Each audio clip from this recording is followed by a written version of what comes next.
Hello, hello, hello. Welcome to the Bench Podcast. We are back today we're doing a season review. And well, to my left, we've got George Bennett. Hi guys, welcome back. And below me, we've got Alex King. Hi guys, you alright? So, let's just have a look. Actually, Well, sorry, just a quick one. Before, if you haven't seen already, we've been featured in an article from the Footy Gang website. If you want to check that out, the link will be in the description for that. Thank you to them for giving us the opportunity to advertise the podcast, and obviously check out their website as well because I've got some interesting articles involving football and all that. So, have you read them? What? Yeah, I've read them. Yeah. Yeah. It's good stuff. Yeah. That's fair enough. I was going to say, because some people because I know some people they'll promote things and they'll actually not even read anything about it. But fair play if you read it, that's fair. We've been paid for it because they advertise it for us, so obviously it's good that they're doing it for us. And obviously, I was just saying because I know some people they promote things and they literally do not read anything about it and they just think to themselves, there's no point. But fair enough. You have to do your homework on these things. So, yeah, thanks to them. Obviously, link in the description again. Over to you, Ethan. So, obviously, Kingy's gone. Sorry, I was just opening my windows. So, obviously, the season's over now. Come to a grand finale. Some twists, some turns to the bottom of the table. So, just start off with, how do you think the season went as a whole? Well, obviously, from my perspective, obviously we won the league. That's obviously the big takeaway from my perspective. For us, it was a good season. Obviously, we ran away with the league from, I'd say, more or less match day 2. Obviously, we stayed top till match day 2, and obviously it just carried on from there really. And then, obviously, lower than that, City obviously were struggling from the fact that they didn't have a company replacement, and obviously now they're trying to rectify that, but. They're going to be buying him, yeah. But obviously, for long periods of the season, they really struggled, and that's how their title challenge ended, really, for them. And obviously, you got United, and they had a fantastic end to the season. Obviously, after lockdown, you didn't lose a game, did you? In the end, apart from the FA Cup, no. But in the Premier League, yeah. And then obviously Chelsea rounded off their 4, which was, to be fair for Lampard, it's not a bad finish because obviously with the transfer ban as well, it's obviously been more of a challenge for him, and obviously it's shown that they've got a good youth set up and they've got players who can last on. The thing is, I don't know how the hell they got the top 4 because they lost 12 games. That's so many for a team like Chelsea. That's a lot of games. Well, Leicester lost 12 games, but they didn't get top 4. So Leicester, they're probably the worst fate. They capitulated probably worse than Chelsea have done, obviously, because they're in the top 4. I'd say for most of the season, weren't they? Surely. The thing is, I wouldn't say Chelsea even capitulate. I just said they were just inconsistent pretty much the whole season. Yeah, I think that's the problem. But the thing is, they're inconsistent. But other teams, the thing is, we gained consistency. Man United gained consistency, which ultimately got us top 4. But teams like, Wolves, yes, they were consistent. At the end of the season, they were inconsistent. Arsenal were very inconsistent. So were Spurs. Sheffield United lost their way towards the end of the season, got inconsistent. So, really, the only team really for me that was consistent throughout the whole year was you until you won the league, where you became inconsistent. Liverpool, yeah. Like, you had a good, for the first 32, 33 games, when obviously when you won your league, you were very consistent. But obviously then, since you won the league, obviously you took the foot off the gas, which is obviously going to happen because, it happens. Obviously, you lose concentration and partying. But end of the day, even then, you still managed to win some good matches, which is important. So, definitely. The only team that's been consistent is Liverpool. I'd say the next most consistent, probably City. But probably City. Even though they've had some poor results, they lost more games than Man United, but they just won a lot more than because we drew quite a lot. So Well, they had a good end to the season, didn't they? They battered teams towards the end of the season. I mean, there's obviously they lost to Southampton 1-0, but other than that, they were pretty dominant. That was the thing. Like, I I think a lot of times this season, Man City's, they've come off two really. They battered teams like 4-5-0, and then they get to another game, they'll lose, and then they go back. So basically, they all the good momentum they build up, they lost.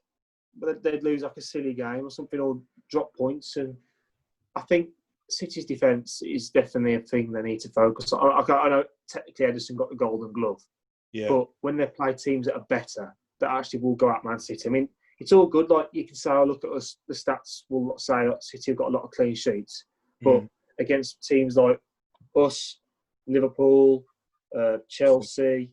Any teams with real quality, they've got quality players in their team and are not afraid to attack them, you can score. The thing is, a lot of teams, the reason why Man City keep clean sheets is because teams are afraid to attack City because they know their quality. But you're right. But you get chances against Man City. I mean, they've got a decent goalkeeper. I mean, their fullbacks are. I mean, I rate Cancelo. I think Cancelo's pretty good. Hasn't played though. The rest.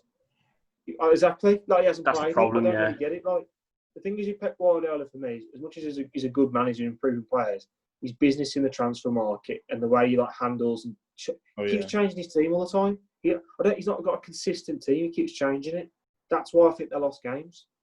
If they'd done what Liverpool have done and be more consistent with their team selection, you can just be more consistent and maybe change it in like cup competitions or to rest players for they'll change here or there. They would. They basically, I remember at the start of the season, they'd play Aguero, and then he'd score, and the next game he'd drop him and play Jesus. And I'm thinking, why would you just drop a player that scored 2 goals? Like, it's a bit weird. I don't know what he was trying to do. It affects their confidence as well, doesn't it? Exactly. I think with City, obviously, I just want to, brief period, want to congratulate David Silva because he's left City now. But I'm really afraid for City next season a little bit. It depends who's invested in the transfer window, because they've had company last season, and now they've got David Silva this season leaving, and that's a lot of senior heads leaving a team. And obviously we've seen what happened when company left. It was going to be the leaders in the dressing room. You can't really buy a leader. The problem is with City, really. Well, actually, it's not really a problem. No, sorry, it's not a problem. Like, the money that they have, I don't think they'll worry too much about that sort of thing, because obviously it'll take time for them to develop into leaders. But say Nathan Ake could be like company in that regard, or whoever replaces David Silva. Let's say Kai Havertz, for example. But for me, I think they've wasted money on Ake. I think so. Yeah, obviously we've got some more things to talk about later on, but to add together, Bournemouth are a relegated side. To add that, it's a lot. The coronavirus, so players are going to decrease in value. 50 million on that kind of player. 41 million, isn't it? Was it 41 mil? Yeah, 41 mil. That's the reported fee. The thing is, okay, he's all right, but I don't think he's brilliant. He's the best ever bad bunch at Bournemouth, I'd say. Exactly. So, will he fix City's problems? I don't personally think. I think they've been robbed there, price wise. Well, the thing is, I know I'm obviously talking from from a Liverpool point of view, but obviously Robertson didn't cost too much from me signing from Hull when they were relegated. But Wijnaldum cost I think, 20 million from Newcastle. That's George. Yeah, that was a lot of money back then. That was a pretty. I think a bargain for Wijnaldum. The thing is, I don't know. Ake is probably Bournemouth's best centre back. I agree with that. But for me, he's all right. He's a Premier League standard player, but he's not City quality. Like, you're telling me he'd play, in the Champions League, comes up against strikers like possible, because City obviously do win the Champions League. Benzema, Mbappe, Lewandowski, Liverpool's front three. You couldn't forget, remember United's front three, or PSG, or Dortmund, teams like that. You're telling me Ake could perform well against teams like that? Can he do it? I mean, possibly Guardiola could make him a better defender, but the thing is with Guardiola, his main priority is just passing. He wants him to be a better ball player. Just The like only the best central defender they've got is Laporte, who's already a good defender anyway. So for me, they need a better centre back. So Ake. Yeah, I think with City next season, like behind the closed doors with us, like we had a conversation about can teams at the top afford to give players that rested in period with like trying to get adjust to the squad when you're towards top of the table. I really don't think City can afford to have a player who's arguably going to be starting, going straight into the first team. That's not a proven player. I do think they should have went for Koulibaly from Napoli, but I think with Guardiola's a bit annoyed with Napoli over the Jorginho signing when he left to. Well, to the Chelsea. thing is, Chelsea. would you say Nathan Ake is better? He's better than Otamendi. Otamendi's poor. Yeah. But is he better than John Stones? Yeah, I'd say. I'd say it's better than John Stones. I don't know. John Stones is an average defender. He's an average player. He's all right. He's good on the ball. Defensively, some games he's all right. Some games he's poor. Is he better than him? I don't know. I personally don't really know if he's better. I mean, obviously time will tell. But definitely. There's other centre backs out there for me. City could have. I mean, trying to think of someone they could have. They could have got some. What's that one? Is a plays for Dortmund? Is a Zagadou or Zagadou? Dan Axel Zagadou. Dan Axel Zagadou. Could they have got him from Dortmund? Possibly. Well, he's quite young as well, though. He needs time to settle in. I think they need a proven centre back. Like Koulibaly would have been a good option, but the problem with him is he's on the wrong side of his 20s. He's getting to 30. He just today signed a new deal time of recording. So well, there you go. Then if that's what about Hummels? I think Hummels would have been good at City. Too old. Old, yeah. How old? He's not old. He's 30s. Is he? You want someone 27 to 28, I'd say. Maybe 29, depending. You want someone arguably. Obviously, it's been too long speaking about City, but arguably you want someone like when Liverpool signed Van Dijk, that's coming to their prime. So that's what we think. Well, yeah. Enough about City. We're talking about. Do you want to quickly go through the relegated teams as well? Because obviously Norwich went down with Watford and Bournemouth. And do you think they're the deserving teams to go down, or do you think maybe Villa should have gone down? Because Villa were really lucky, in my opinion, to stay up. I think. I'm glad Villa stayed up. They were lucky, I thought. Proved in the end that when it comes to towards the end of the season, one performance can save you at the end of the day, and Aston Villa's performance against Arsenal saved them. Yeah. So I agree.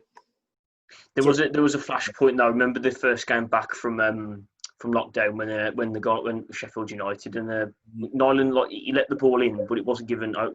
It went over the line, but it wasn't giving us a goal because I don't think the technology was turned on at the time. That did kind of give Villa a bit of a lucky escape, really, because really that would normally be 1-0 to Sheffield United. So, otherwise they could be quite lucky from that. I do. For me, I don't feel sorry for, sadly, I don't still feel sorry for Norwich or Watford. I think they were down a long time ago. For me, it's Bournemouth, really. I think. Watford weren't down long. Watford have always. Watford outside the top four, the bottom three. Why is it that they got relegated? For me, Bournemouth, I fear. Obviously, I'm not in depth in the Championship, but Bournemouth, their team's going to get absolutely rinsed. You got Ake probably going. You got probably David Brooks, Callum Wilson, Newcastle. Wilson. Just a few days ago, is linked with Spurs, with West Ham, is linked with Palace, Newcastle. Yeah, loads of teams. They could get raided this year. Same with Norwich as well. Players like Todd Cantwell, he'll be off probably. I think Cantwell will leave, because I heard Norwich made a signing today. It's around Kieran Dowell from Everton. Yeah. Number 10, yeah. That's probably to set him up for Cantwell to leave, I'd say. So, yeah, I think the teams that that went down, arguably for me, deserved to go down. Yeah. I think Villa's performance against Arsenal alone was a reason for them to stay up, and shows why they should have stayed up. Exactly, Villa. To be fair, I think after they played us, they started collecting results. So They beat Palace. They beat Arsenal. They beat Arsenal, didn't they? they beat Palace. They drew to Everton. They beat Arsenal. They drew to West. The teams are obviously like Palace. I probably they'd probably beat them because Palace are struggling. Everton away is a tough place to go. It's a good result. Arsenal at home, good result. And then obviously West Ham have been on good form. So yeah. Okay, so they're the main positions anyway. Obviously mid-table. They're mid-table, obviously. So I'll tell you move on to the awards for the year. I think Southampton have been good as well since their 9-0 defeat against Leicester. Mm. They have turned a corner. The thing is, been instrumental for them. The thing is, what the funniest thing is Leicester lost. Leicester beat Southampton 9-0, and the difference between the two teams that is massive. The thing is, Leicester only actually finished. I think I'm going to double check. I think it was 10 points ahead of Southampton. Leicester. That just shows you how. Oh, I don't know. Yeah, 10 points. I've got it up here, Kingy. 10 points. Exactly. So that just shows you how well Southampton have done to get back to where they've won 15 games. They've won more than Wolves. They've won more than Arsenal. It's just they lost quite a lot at the start of the season. So I think Southampton, if they can recruit well next season, I think they probably need to look at getting some defenders. If they recruit and can hold on to their players, maybe get a striker alongside Danny, I think Southampton could be possibly pushing for do like a Wolves or something, so they could be pushing for Europa League places, possibly. I reckon so, because they've got a very good manager. The way he's changed that team since the 9-0 is fantastic. So he's built, because a lot of times that can end managers' careers. Players can get disheartened, but to be fair, they responded really well. There's been some managers that have probably sacked Hasenhüttl from that 9-0 loss. There's some, like say Watford's owners probably would sack him for that. Like they do with Pearson with West Ham, so can be mixed on it. Speaking about managers getting sacked, so I think we should that moves on to what we should do next. Talking about the awards like Player of the Season, Manager of the Season, signings of the season. Yeah, exactly. So, what do you want to start with then first? Do you want to do signings first? Yeah, I think then work our way to the end and best player. What of last season? Yeah. Yeah. So I'll get the signings up. So we've got. I know my worst signing straight away. Joel Linton from to Newcastle. Okay. That's honestly they broke the record transfer 40 million for him, and he's scored 2 goals in the league all season. That's quite bad. It's not good. Obviously, in the news currently, we know that Newcastle, they're not going to be taken over by Saudi Arabian owners. Obviously, look back at that podcast for what would have happened, maybe what could have been. But if that's the signings that's going to be expecting, then it's not good for Newcastle, really. I mean, he's got against Tottenham, early on in the season. That was it, and one later on. So that's shocking, it doesn't help really that they're at the top. Newcastle's top scorer, I think, was John Joe Shelby on 6 goals, which shows that we need a striker. Like looking at with Joe Linton, like I don't think his record at what was it at Hoffenheim? Yeah, Hoffenheim. Yeah. His record, he wasn't really a goal scorer at Hoffenheim. No. He was in the Firmino role, like he was like a more of a creative player. But the thing is, he was bought in to be a striker, and obviously 40 million is quite a lot of money. So that's why you got to assume that's where they're going to play. He's 23, so he does still have time. I think another bad sign I've just thought of. I think he's gone on loan now to Leipzig. Angelino for City. I think that was a bad signing because I remember watching him against Liverpool, and he was all right on the ball, but defensively he was shocking. He was shocking defensively. And like, I know he's gone to Leipzig now. And I don't know how he's getting on there, but I remember watching him against some teams, and he was so poor defensively. I swear he's a youth player at City. Yeah, it was. Yeah. So did they sign him? no youth player. I think they're going on the youth player, academy. they sold him, and then obviously the buyback clause in his contract did pretty well. So technically, it is a signing. Then they bought him. Technically, they did buy him back. Technically, did they sign him this season? Yeah, they sold. They did. Oh, okay. They signed him back. I think another sign as well. Samata for Villa. Like he hasn't done anything. Yeah, I think so. Same for Wesley as well. No, he was actually all right. To be fair, he just got injured. He got injured. What was his record? What was his record before he got injured, though? Let's have a look at his record. Just quick. Was doing quite a lot of goals for Villa. Before. Look, hang on. Yeah, he was doing well.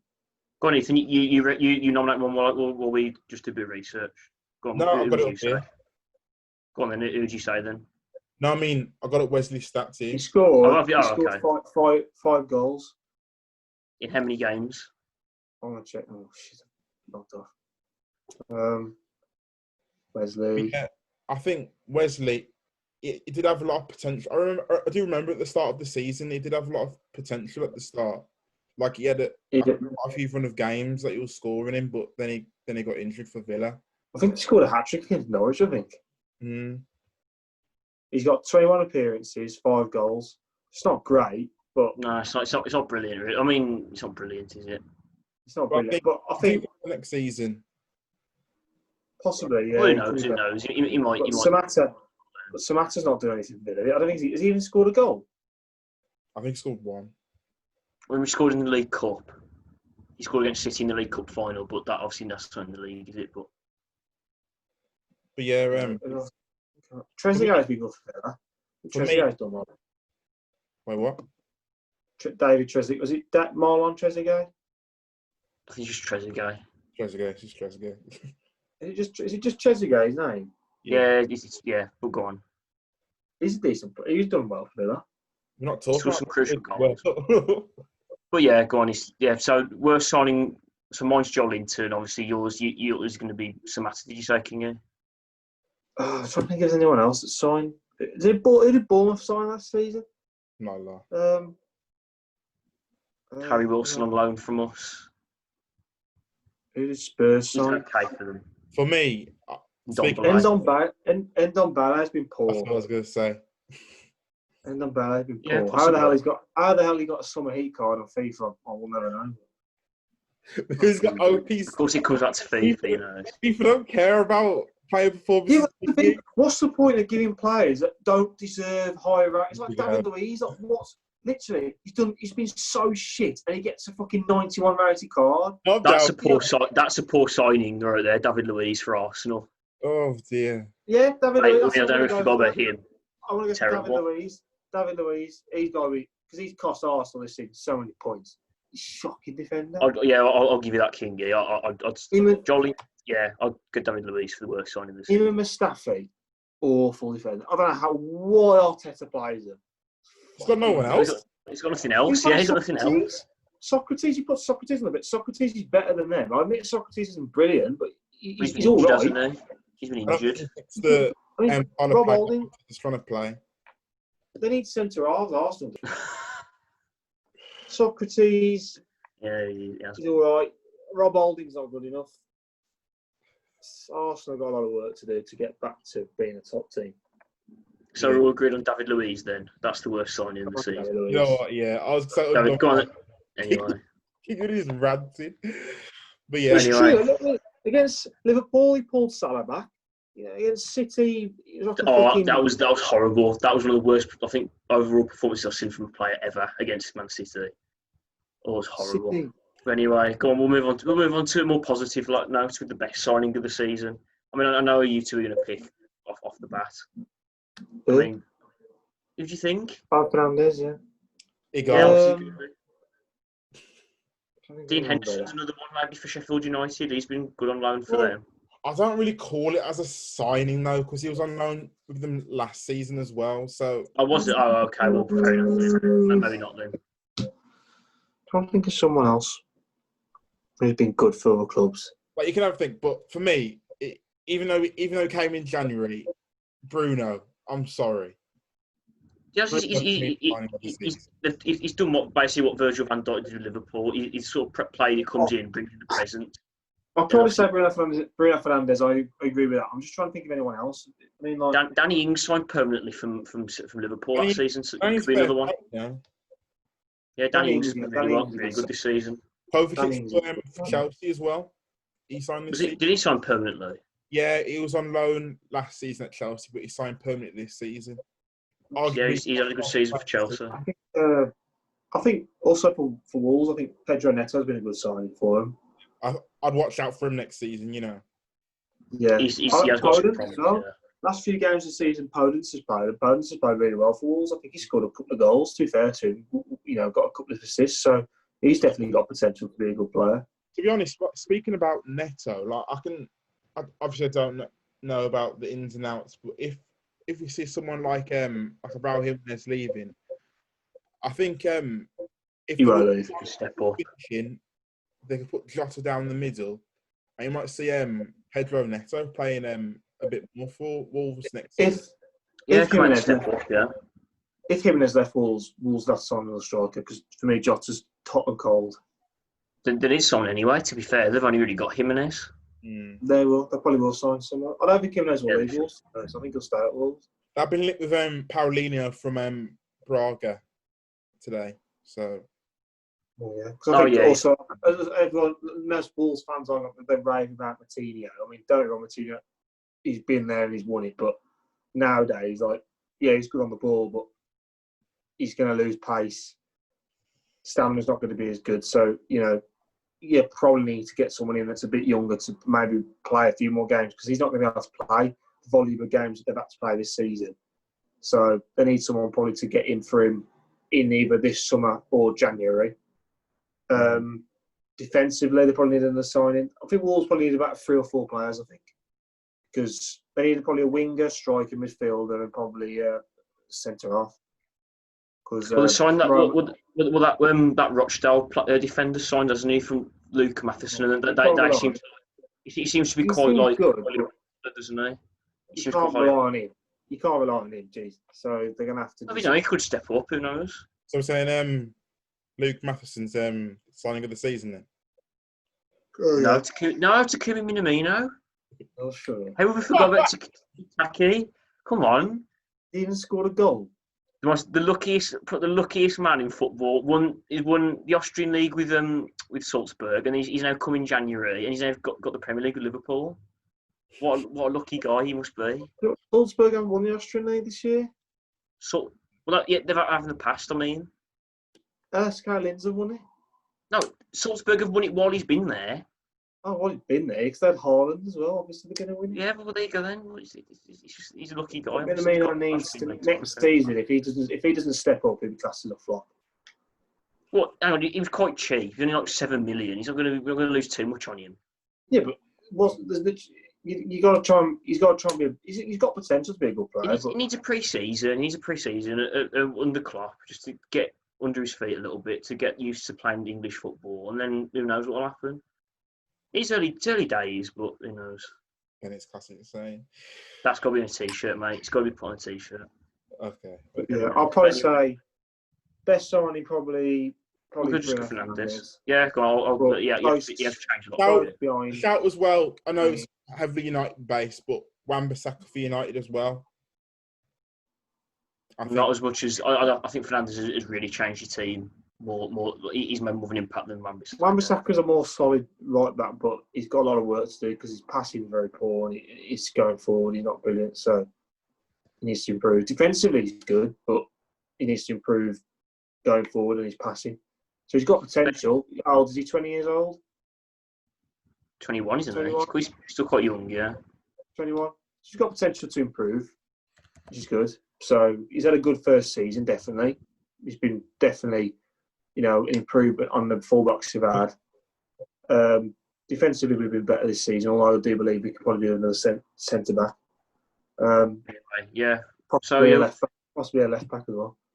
But, all right. Anyway, so that's best signings Fernandes. So we'll move on to Best manager. You want to play the season now?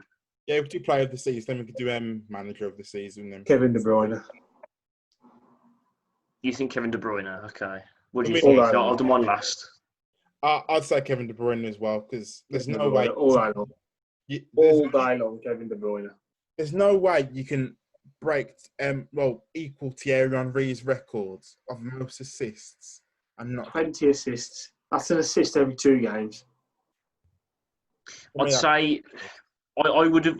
It's hard because I definitely would have said because I know Henderson's been nominated. He won the award in the end, but I wouldn't say Henderson deserved it. But I don't think. Well, I'd say it's tight between De Bruyne and for me, Sadio Mane. I think Mane's been.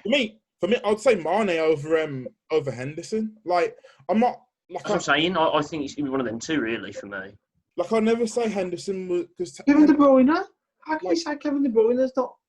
No, you're not listening. We said Ethan would have Jordan Henderson as nominated for player of the season. You'd either be Mane or De Bruyne. Yeah, like with Henderson, he chose De Bruyne.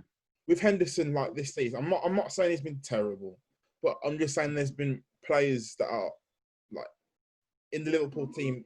There's been players better than him, and like I agree. I agree with that. Yeah. For me, I really don't like double standards when it comes to footballing, and you can say I'm salty, but when you've got players that arguably do the same thing as Jordan Henderson, and when you just narrow it down, it's just because the captain of Liverpool and Liverpool have waited 30 years without a title. I think that's why he's won Player of the Year. I think what they've done is it's more this. I think the reason why they've chose Henderson this year is the journey he's been on. I mean, I know that should be how you should base your Player of the Year, but from when he started at Liverpool, obviously he was classed as a flop from his first season. They were going to get rid of him to Fulham and swap like Clint Dempsey for him, and like he's obviously had a tough time, like obviously with all the critics and all that sort of stuff. I understand that, but that obviously that isn't what you should do your Player of the Season on. For me, I'd choose. I'm only saying this because I'm a Liverpool fan, but I'd say Sadio Mane deserves it just from like the presence he has on the pitch. He's been our best attacking player. I know Salah scored more than him, but I think Mane overall has been a better attacking player. I think Mane's been the best attacker of the Premier League this season. He honestly, for opposition fans, you got to say he's frightening to watch. Like like for defence, he scares most defences. Like I don't think I've ever seen him have an off game, but this season he's always been on form. Oh, that's Man City. Ones. But yeah, just quickly go through manager of the season just quickly. So same Player of the Season, Mane then? No, I'd say De Bruyne. No, De Bruyne will win because you two picked him, but for me, I just said Mane. All right, okay, we'll give De Bruyne then. So manager of the season, I'd say. Got to be Klopp. Yeah, probably. Got to be. Like, there's been some good, Klopp, but it's definitely close between him and Wilder there. I'd say Wilder's definitely the second. Will be second place for me, definitely. I wouldn't say it's close, but he has done really well. He is. Everyone drew off Sheffield United. Like Liverpool went into the season as favourites for the league. They didn't. No, they didn't. No, Man City were the favourite. Everyone always predicted City was going to win it. Okay, you can say that, but for me, I think Liverpool were always favourites. But no way. You need to remember, Sheffield United were put down as probably the first to get relegated, and the fact that where did Sheffield United finish? 9th. What they're saying is Sheffield. They could have done better though. They could have got Europa. If they'd have got Europa League, or maybe even if they got Champions League, then yeah, you'd have a cause to say that definitely. I'm just saying. They were nowhere near the Champions League. No, they could have. I mean, it wasn't out of the question. People were doing that though. They were discussing the fact that like they could have got. I'll go Jurgen Klopp. I'll mention a few others. Chris Wilder definitely. Nunes had a good season. Lampard's done all right. I know he has quite a lot of defeats, but he's got Chelsea top 4. Rodgers has done all right. I know he had a bit of a collapse, but 5th still decent for Leicester. Solskjaer has done well at the end of the season. As well, from Southampton. Hasenhuttl. So Klopp's definitely won it, but then you've got a selection of probably 5 or 6 managers that could closely second and behind. So definitely Jurgen Klopp there. I mean, for me, Klopp's the best manager in the league. I know, obviously, people say Pep Guardiola's obviously for what he's won, but if you put Pep Guardiola as manager of Liverpool, I think he'd struggle more than he would have beat City. Bear in mind, Pep, with what he's done in the past, he's always had money to spend. He's what they call a checkbook manager. Yeah. Like We'll say Jurgen Klopp, we've got to finish it, haven't we? Klopp and City could do bits. Klopp's only done well because he's been given time under Liverpool. You need to remember he has been given 5 years to do this, and well, there you go. That's what you should do in that regard. He deserves it at the end of the day, and like that's what he's most manager of the year. Yeah, fair enough. That's it then. Is that all? Is that about it then for awards? Is that drawn to a close? Yeah. Probably, yeah. Yeah, I've got it. So, obviously, we're going to put the link to the article that we've been putting on Twitter in the link in the description if you want to read it or share it around. But yeah, tell us who you think your player of the season, signing of the season, worst signing manager. Yeah, exactly. And so on. Just put in the comments below, and we'll see you next time. Yeah. So it's a goodbye. Hopefully back in the studio soon. Yeah, studio update. That's a new segment for you. Studio update. Yeah. Studio, not bloody Zoom. I've had enough of it. Studio. Get a studio. We need to do a special segment for you for the studio update. Goodbye. See you in the studio. See you later. See you guys. Thanks for watching. And it's a bye from me. See you guys. Good evening, everybody. A pleasure and a privilege, as always, to be at Anfield, where we are hoping for another miracle like Istanbul. Shaqiri in his own half rolls it square towards Matip. Virgil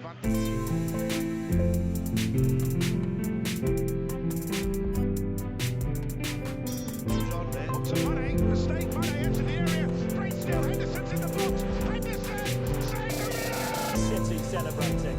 The party really is just getting started. They've had to wait a very long time.